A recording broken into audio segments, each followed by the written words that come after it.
azter ditzagun funtzio polinomiko baten ezaugarri batzuk. Funtzio konkretu batekin lan egingo dugu. Izan bedi, fx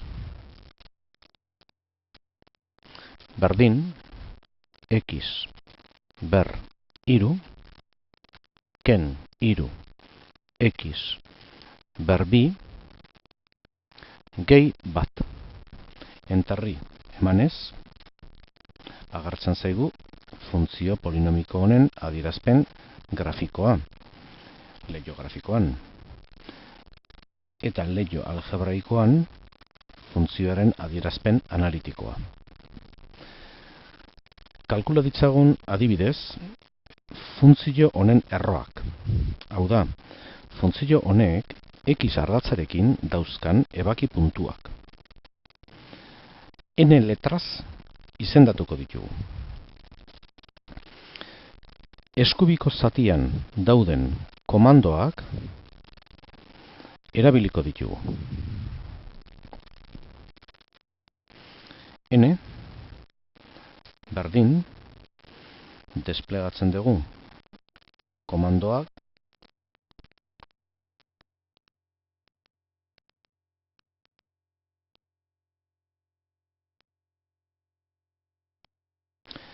eta aukeratzen dugu erroa.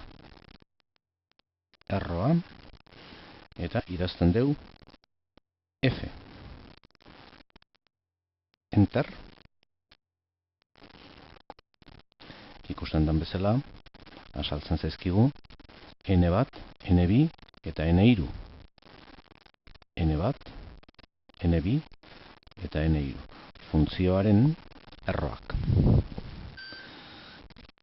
Kalkula ditzagun funtzio honen muturrak. Deituko diegu M letraz. M berdin desplegatzen dugu lehen bezala komandoa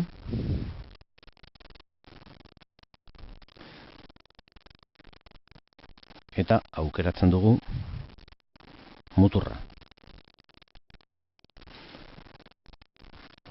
F Enter eta ikusten da azaltzen zaizkigula M bat eta M bi. M bat maksimoa eta M bi minimoa kasu honetan. Bukatuko dugu kalkulatzen funtzioaren inflexio puntua. Izan bedi, adibidez, V bikoitza. Berdin, komandoan berriz desplegatu,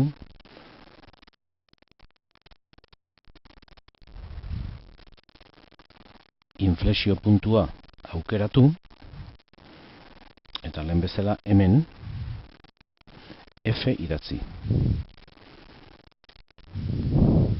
Sortzen zaigu V bikoitza puntua.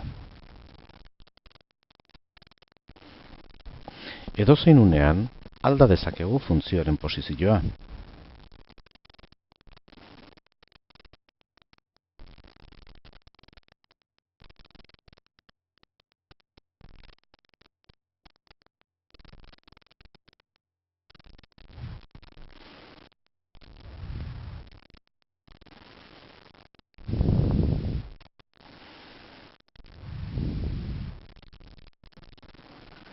Noski, aurkitutako puntuak ere aldatzen joango dira. Alda dezakegu ere funtzioa editatuz. Fx engainean kokatu punteroa, xaguaren eskubiko botoia sakatuz eta editatu. Hemen sar dezakegu nahi dugun edo interesatzen zaigun funtzioa. Adibidez, x berriru ken bat. Enter, funtzioa erabat aldatzen zaigu.